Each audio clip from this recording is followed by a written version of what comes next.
here with our NFL insider, Connor Hughes. Connor, we have talked at length about how great Daniel Jones was last week. How big of a development was it for the offensive line to play the way they did? That was the second part of this whole equation, right? Because Daniel Jones can't do what Daniel Jones did against the Minnesota Vikings if it wasn't for that offensive line holding up like they did. I mean, look, I don't think the Minnesota Vikings have an elite defense in any way, shape, or form, but they do have two pretty good pass rushers there in Danielle Hunter and then Zadarius Smith. And the Giants' offensive line were able to keep them off Daniel Jones's back the entire game. 39 times he dropped back. He was pressured 6 times. That's it. 3 sacks. One of those was a sack that Daniel Jones intentionally took in order to force the Minnesota Vikings to keep or eat up another timeout. So, we can talk a lot about Saquon Barkley. We can talk a lot about Daniel Jones and what Daniel Jones has been able to do, but he cannot do it if he's not upright. And the offensive line has really, really come on towards the end of the season and making sure that's happening, but they do have a tough task coming up. They do. They have their work cut out for them. The Eagles' D-line is ridiculous. Not only are they talented, but they also have so much depth. Yeah, they do. I mean, it is a full-on rotation of guys that are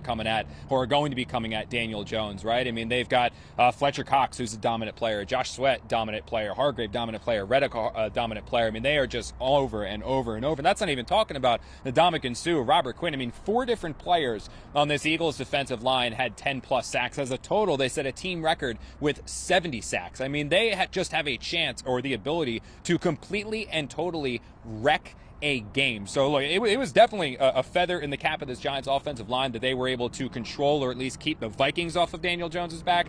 But now, this is when the big boys come to play. This is when the real test is. And I can tell you right now that the Giants cannot keep Daniel Jones upright. They are not going to be able to upset the Philadelphia Eagles in Philadelphia. But the one positive is that if they can start getting things early in terms of chunk yardage on the first down play, second down play, keep themselves in third and manageable, that will negate some of that dominant Eagles pass rush, which is obviously what the Giants are going to have to do. Yeah, so in 3 days, they have a very tough division matchup against a team that's already beaten them twice this season. And I'm sure they can expect a very ruckus crowd as well. Not sure how much weight that holds, but it will not be easy. Connor. No, you're right. I mean, there are going to be middle fingers. There's going to be expletives thrown, and that's just from the toddlers. And so you don't know what the parents are going to be doing. Thanks, Connor. Appreciate it.